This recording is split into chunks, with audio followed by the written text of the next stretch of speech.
السلام علیکم ورحمۃ اللہ وبرکاتہ۔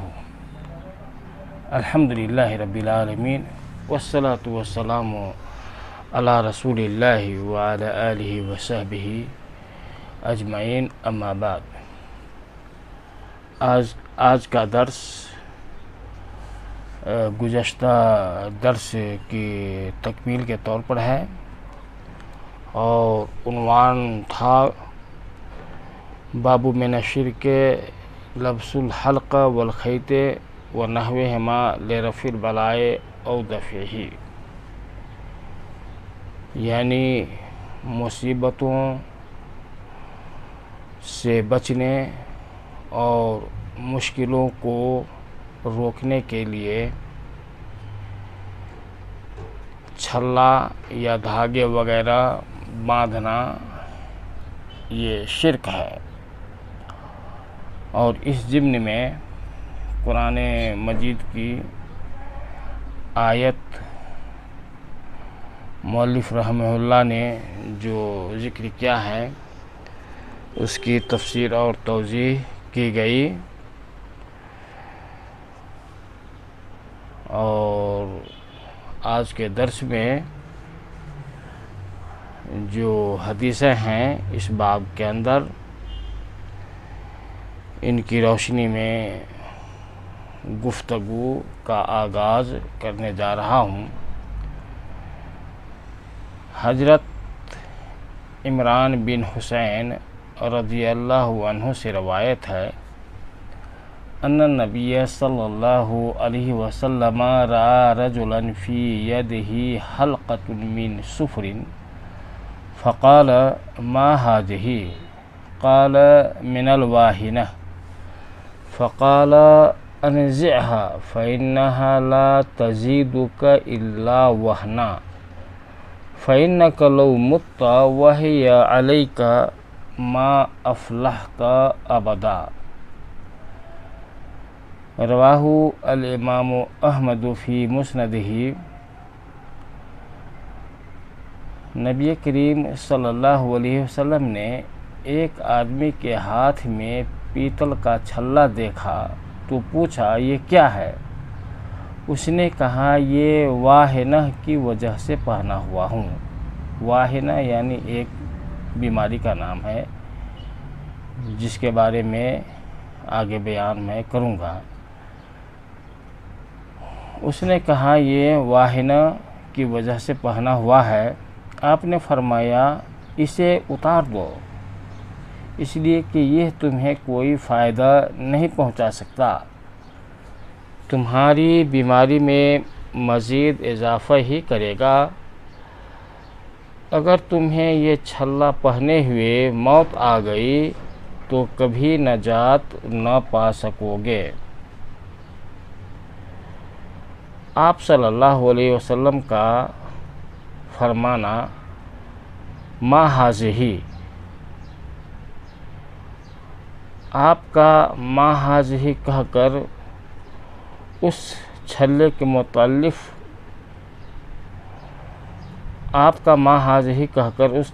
متعلق دریافت کرنے کا یہ انداز اس کے اس عمل پر شدید ناراضی، ناپسندیدگی اور انکار کے لیے تھا۔ جیسا کہ اس شخص نے آپ سے کہا کہ واہنہ کی وجہ سے پہنا ہوا ہوں۔ واہنہ ایک بیماری ہے جو جسم کو کمزور کر ڈالتی ہے۔ امام ابن اسیر فرماتے ہیں واہنہ ایک ایسی بیماری ہے جسے کندھے یا پورے بازو کی رگ پھول جاتی ہے۔ اس تکلیف سے نجات کے لیے دم بھی کرتے ہیں۔ بعض اہل علم کا قول ہے کہ کہنی اور کندھے کے درمیان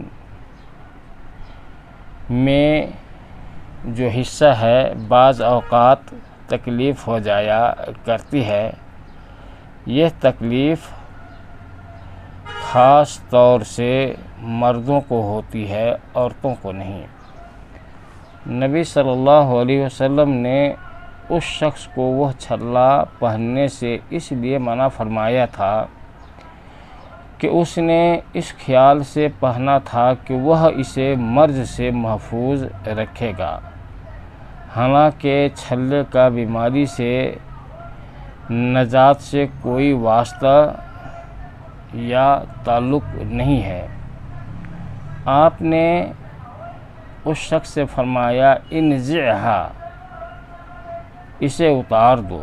یہ حکم تھا، اور جس آدمی کو کوئی حکم دیا جائے اگر انسان جانتا ہو کہ وہ حکم کی اطاعت سے انکار نہیں کرے گا تو اسے ہاتھ سے منع کرنے کی بجائے زبان سے کہہ دینا کافی ہوتا ہے۔ آپ صلی اللہ علیہ وسلم کا فرمان فَإِنَّهَا لَا تَزِيدُكَ إِلَّا وَهْنًا، یہ تمہاری بیماری میں مزید اضافہ ہی کرے گا، یعنی اگر تمہارے عقیدہ کے مطابق اس کی کوئی تاثیر ہے تو یہ نہ صرف تمہارے جسم کو نقصان پہنچائے گا بلکہ اس کے ساتھ ساتھ یہ تمہاری روح اور نفس کو بھی نقصان پہنچائے گا، اور وہ یہ کہ تمہاری روح اور نفس کو کمزور کر دے گا اور تمہاری نفس اور روح بھی کمزور ہو جائیں گے۔ مشرک کی عقل کام نہیں کرتی ہے، وہ چھوٹے نقصان سے بچنے کی خاطر کوئی ایسا کام کر بیٹھتا ہے جو پہلے سے بھی بڑے نقصان پر منتج ہوتا ہے، مگر وہ عقل کی کمی کی وجہ سے نقصان کو نفع پر محمول کرتا رہتا ہے۔ آپ صلی اللہ علیہ وسلم کا یہ قول فَإِنَّكَ لَوْ مُتَّ وَهِيَ عَلَيْكَ مَا أَفْلَحْتَ أَبَدًا، اگر تمہیں یہ چھلا پہنے ہوئے موت آ گئی تو کبھی نجات نہ پا سکو گے۔ اس نفی میں دو معنوں کا احتمال ہے۔ ایک تو یہ ہے کہ ایسا کرنے والے کو شرک اکبر کا ارتکاب کرنے والے کی مانند کبھی جنت میں داخلہ اور جہنم سے نجات نہ مل سکے گی، کیونکہ اس نے یہ عقیدہ رکھا کہ یہ چھلا بذات خود نفع بخش اور مفید ہے۔ اور دوسرا معنی ہے کہ ایسا کرنے والے کو مکمل نجات نہ مل سکے گی، کیونکہ اللہ تعالیٰ نے شرعی یا قدرتی طور پر جس چیز کو شفا کا سبب قرار نہیں دیا اس نے اسی کو شفا دہندہ سمجھ لیا، اس لیے اس مفہوم کے لحاظ سے اس کا شرک اصغر ہوگا۔ اور حضرت عقبہ بن عامر رضی اللہ تعالی عنہ سے روایت ہے، رسول اللہ صلی اللہ علیہ وسلم نے فرمایا من تعلق تمیمۃ فلا اتم اللہ لہ ومن تعلق ودعۃ فلا وضع اللہ لہ، رواہ الامام احمد فی مسندہ۔ جس نے بیماری سے تحفظ کے لیے کوئی تمیمہ یعنی تعویذ منکا وغیرہ لٹکایا، اللہ تعالیٰ اس کی مراد پوری نہ کرے، اور جس نے سیپ باندھی اللہ تعالیٰ اسے بھی آرام اور سکون نہ دے۔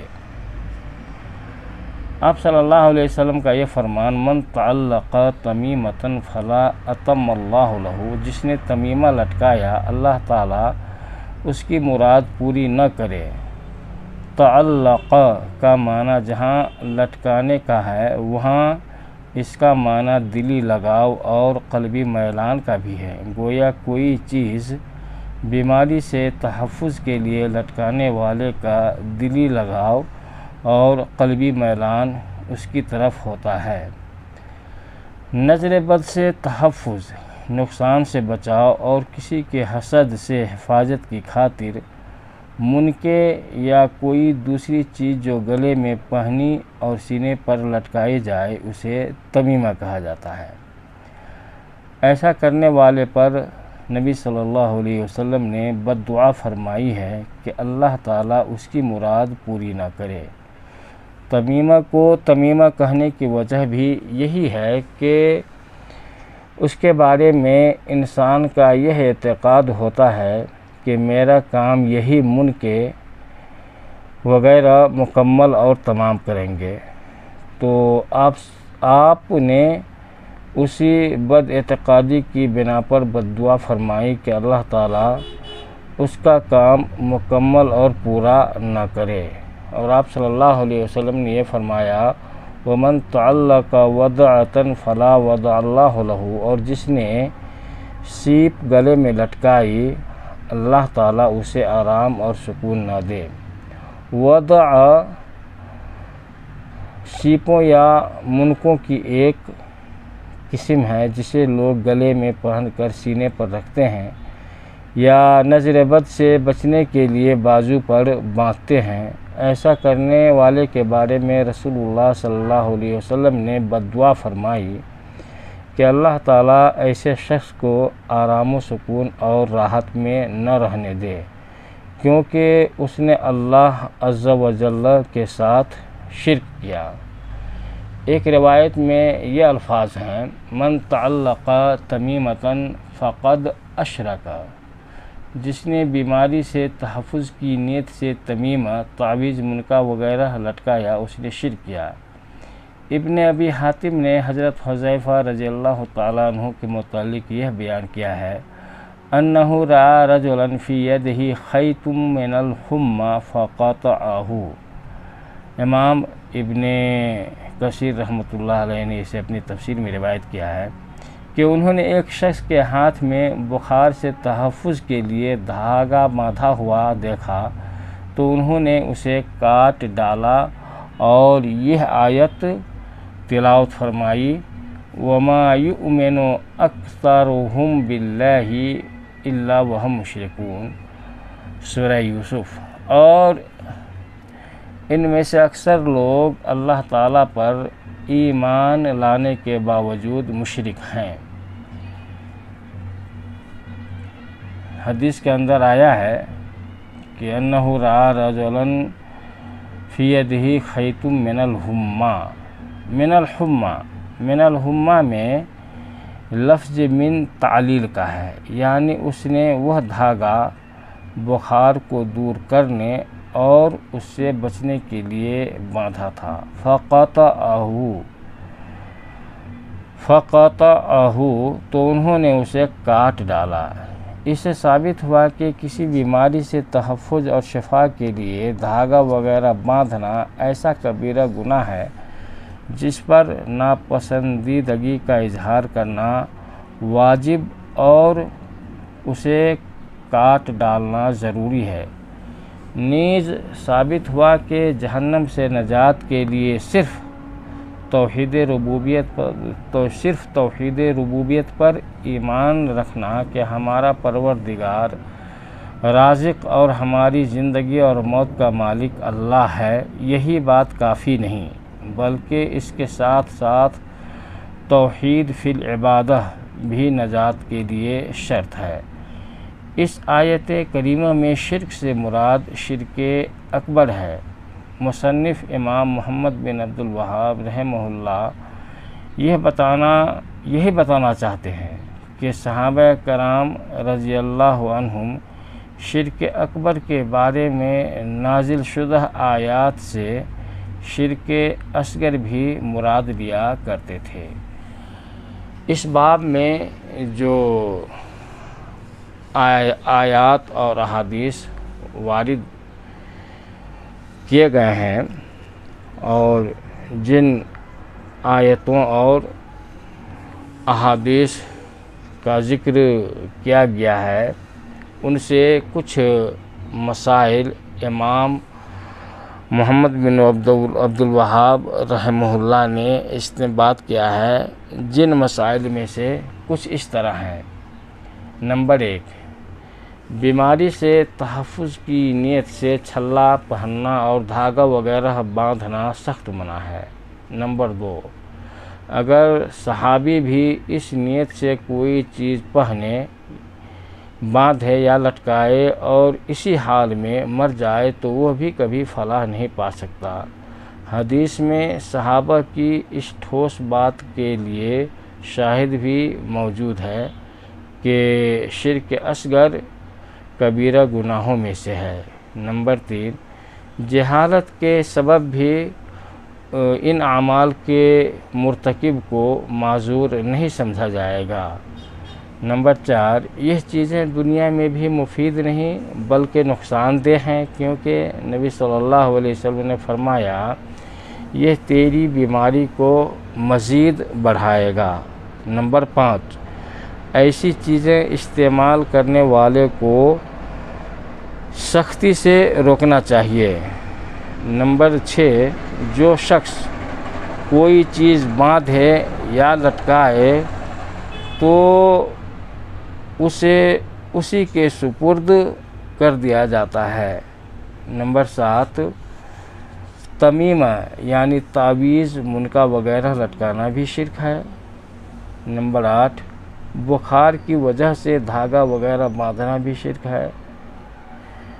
مسئلہ نمبر 9، حضرت حذیفہ رضی اللہ عنہ کا اس موقع پر سورہ یوسف کی آیت تلاوت کرنا یہ دلیل ہے کہ صحابہ کرام رضی اللہ عنہم شرک اکبر کی آیات کو شرک اصغر کی تردید میں پیش کیا کرتے تھے، جیسا کہ سورہ بقرہ کی آیت کی تفسیر میں حضرت عبداللہ بن عباس رضی اللہ عنہما نے ذکر کیا ہے۔ نمبر 10، نظر بد سے بچاؤ کے لیے سیپ باندھنا بھی شرک ہے۔ نمبر 11، بیماریوں سے تحفظ کے لیے تمیمہ یعنی تعویذ، منقا وغیرہ لٹکانے والے اور سیپ وغیرہ باندھنے والے کے لیے بد دعا کی جا سکتی ہے، جیسا کہ رسول اللہ صلی اللہ علیہ وسلم نے فرمایا اللہ تعالیٰ اس کی مراد پوری نہ کرے اور اسے آرام نہ دے۔ اللہ تعالیٰ ہمیں ہر طرح کے شرک سے بچائے۔ وصلی اللہ وسلم وبارک علی نبینا محمد وعلی آلہ وصحبہ اجمعین۔